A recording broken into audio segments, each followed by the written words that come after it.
বিজেপির দালাল, সাধারণ মানুষ বলছে না, টিএমসি বলছে, টিএমসি এটা করিয়েছে, এটা টিএমসি করিয়েছে। আর হয়েছে কোন এলাকা কোন, আমি তাও বলে দিচ্ছি, ক্যানিং, মিনাখা, এগুলো শুনছি।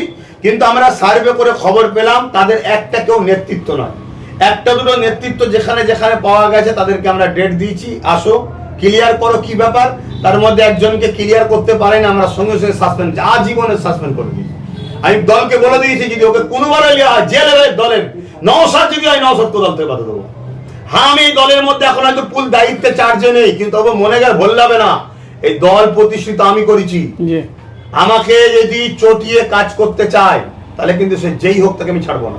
হয়তো আমি ব্যস্ততার দরুন বা আমার অন্য জগৎ আছে, আমি এই দলের কর্মসূচিতে সময় দিতে পারি না, আমাকে নলেজ দেখতে হয়, আমাকে শিক্ষা প্রতিষ্ঠান দেখতে হয়, আমাকে ধর্মীয় প্রোগ্রাম দেখতে হয়। আমি এই জন্য এই দলের ব্যাপারে তাদের কাছে ছেড়ে দিয়েছি। তারা পুরো টিম নিয়ে সর্বধর্মের মানুষ নিয়ে তারা রাজনীতি করছে, সেই জায়গায় ছেড়ে দিয়েছি। কিন্তু তা বলে দলের ভাবমূর্তি নষ্ট হবে, দলের ভাবমূর্তি নষ্ট হলে আজকে যখন বিজেপির পতাকা কি বলে আইএসএফ এর পতাকা বিজেপির পতাকা এক জায়গায় হচ্ছে, তো লোক কি আমায় গাল দেবে না? আমাকে গাল দিচ্ছ, তাহলে আমি ছেড়ে দেবো কেন?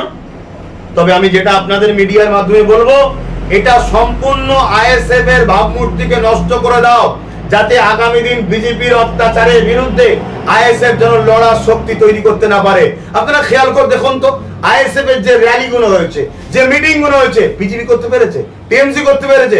আইএসএফ এর ছেলেগুলো দেখুন তো কারা কারা, দেখুন 20 থেকে 30-35, একদম সাইজ। এদের যে স্পিরিট, এই স্পিরিটকে বিজেপি ভয় করছে। অতএব দিদি মোদির সেটিং ছিল, আছে।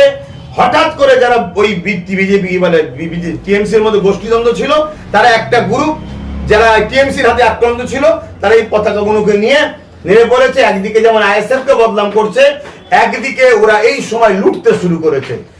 সেটা যেখানে যেখানে হয়েছে আমরা কড়া হাতে দমন করেছি। কিন্তু রিপোর্ট যেটা পেয়েছি, একটা তো আমাদের নেতৃত্ব নয়, নেতৃত্বের মধ্যে থেকে একটা রিপোর্ট তার কাছ থেকে খবর পেলাম, সে যখন ক্লিয়ার করতে পারে, একটা বিধানসভার অবজারভার ছিল, সে সঙ্গে সঙ্গে তাকে সাসপেন্ড করে দিয়েছে। বিধানসভার অবজারভারের মুখের দিকে তাকাই না, দরকার হয় ওই বিধানসভায় আইএসএফ থাকবে না, কি হয়েছে? কিন্তু তা বলে আমাদের দুশ্মনীর সাথে সঙ্গে যারা সংবিধান বিরোধী, যারা অন্যায় করবে, তাদের সঙ্গে কখনো কাঁধে কাঁধ মিলিয়ে চলা আমাদের দ্বারা সম্ভব নয়।